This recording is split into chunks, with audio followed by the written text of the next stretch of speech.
Hello students.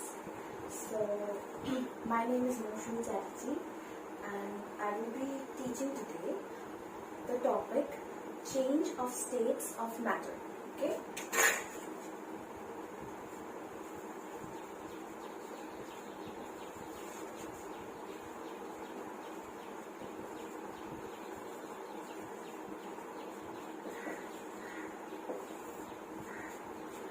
Now, just for a quick review, do you remember what is matter? Matter is something which is both mass and occupies space.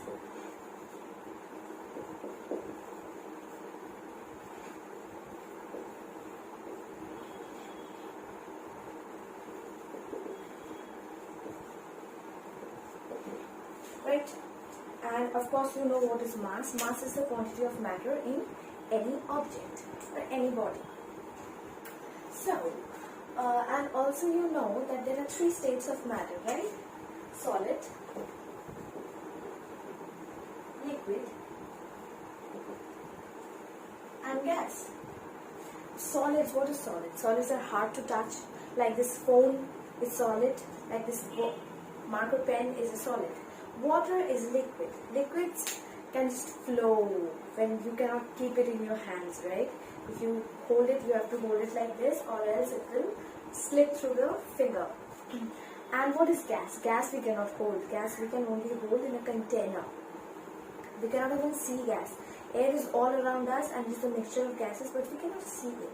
So there are a few things and few terminology to understand these three states of matter. Okay, like the solid, the molecules in a solid are really closely, very closely packed.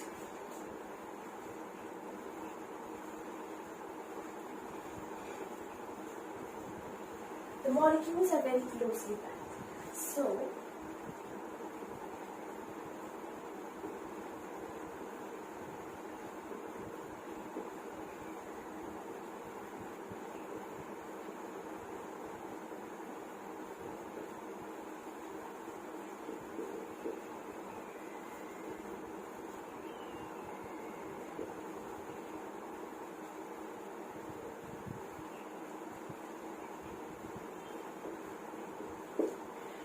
solids have high intermolecular attraction. Like the molecules are very close to each other, so they attract themselves each other very strongly.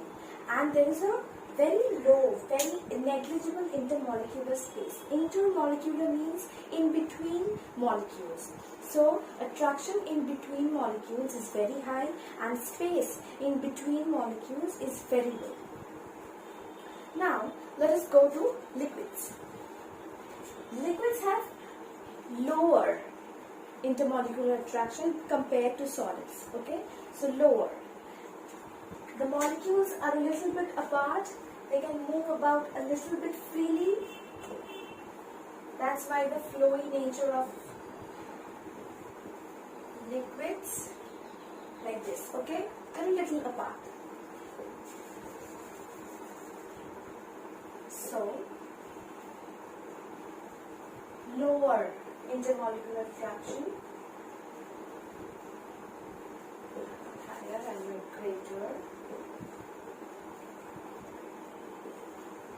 greater intermolecular space. Okay, this is for liquids. And gases, in gases the molecules are far apart, very far apart. They are always moving from one space to the other.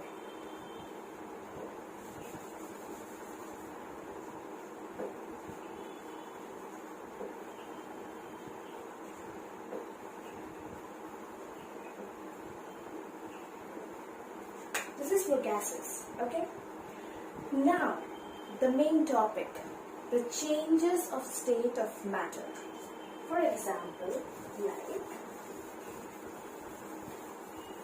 change means when the matter is changing from solid to liquid or liquid to gas. Solid to liquid or liquid to gas. Or maybe gas to liquid or liquid to solid. Okay. So Suppose, for example, I'm taking the most basic example, the most abundant thing around us, water. So water. If we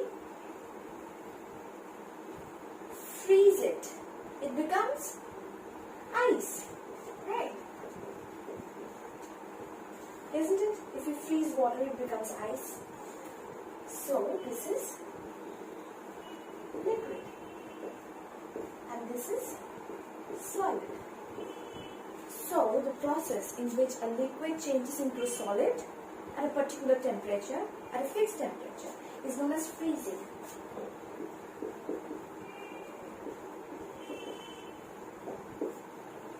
Water freezes at 0 degrees Celsius. Now always remember that suppose we have taken a glass of water and it is at room temperature 30 degrees Celsius. Now we keep it in the freezer. So it is freezing, the temperature is lowering down, decreasing. Right.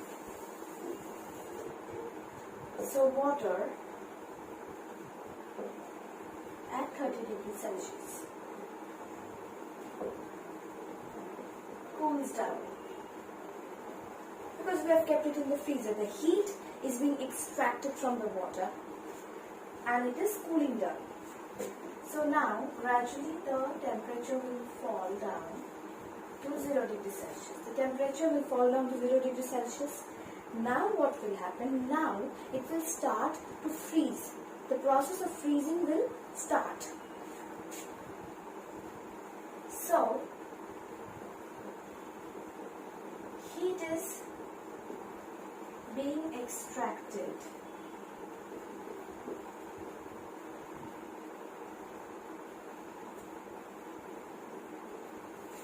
The freezer is taking away all the heat from the water and it is cooling it down faster, more and more. So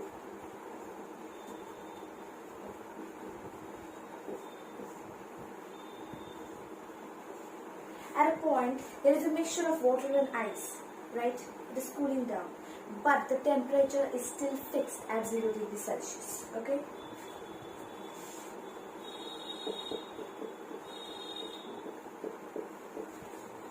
Then the entire mass of water in the glass changes into ice. It is still at 0 degrees Celsius.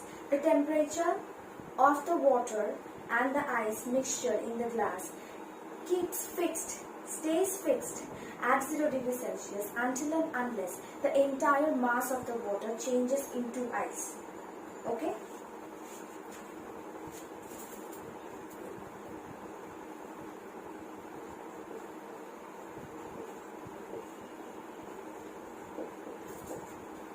Then once the entire thing is changed into ice, it cools down further down. It cools further down to maybe minus 30 degrees Celsius or minus 40 degrees Celsius, whatever the temperature of the freezer is.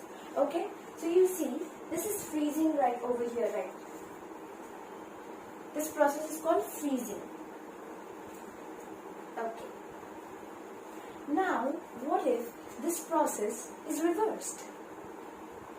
We can reverse this process, no? Ice at minus 30 degrees Celsius, we take it out from the freezer and keep it in the room. So it will gradually absorb heat from the surrounding, right?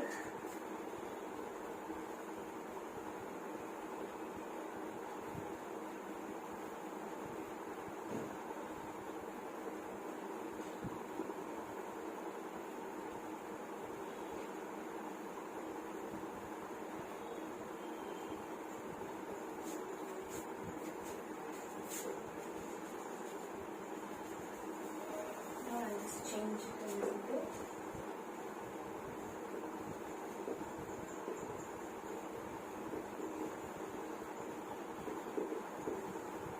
Heat is extracted,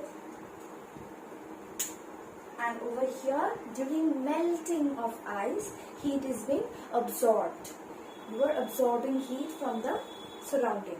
So ice is melting into water, and then there will be a mixture of water and ice in the glass, but it will still remain at 0 degrees Celsius, because the freezing point of water is 0 degrees Celsius and the melting point of ice is also 0 degrees Celsius.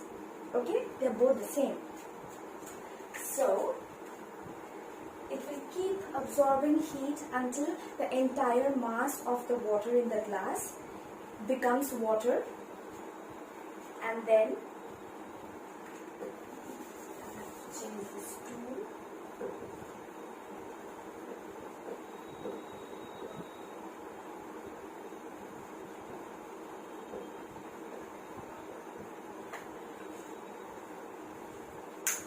And then water comes at 30 degrees Celsius, the room temperature, whatever the room temperature is, and that is melting. So over here, right over here, we have two processes: freezing, water is cooling down into ice, and melting, ice becoming water. Okay?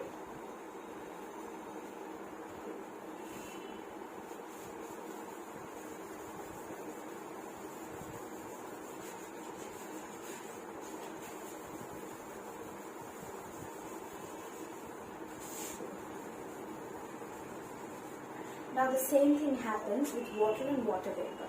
You are heating water at room temperature, you put it on a gas stove and it starts boiling and all the vapors come out.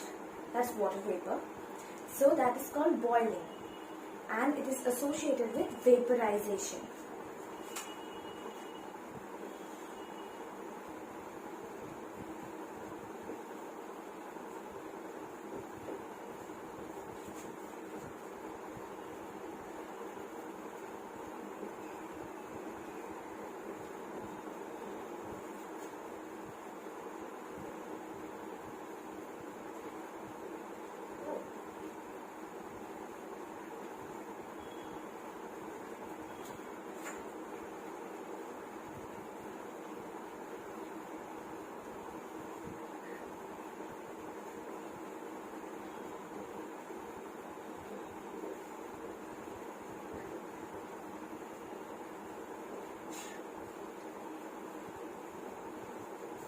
The mixture of water and water vapor will still exist at 100 degrees Celsius until and unless the entire mass of water changes into water vapor, right?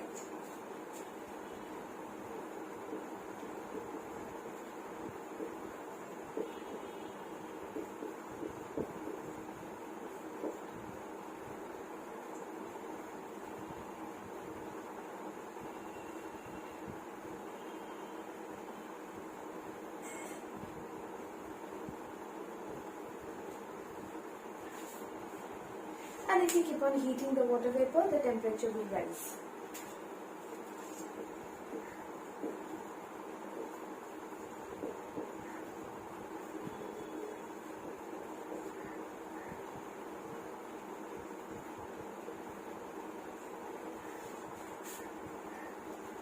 Okay, then again,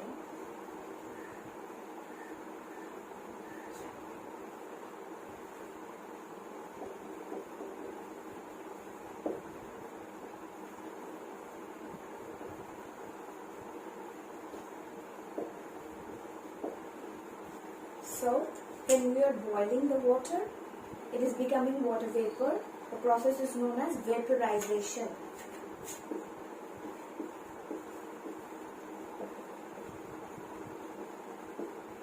And condensation, when water vapor cools down to form water. So from gaseous state to the liquid state. So a quick review of what we have learned today. We have learned today that when a solid changes into liquid, the process is known as melting. When a liquid changes into solid, the process is known as freezing. When a liquid changes into gas, the process is known as vaporization. And when a gas changes into liquid, the process is known as condensation.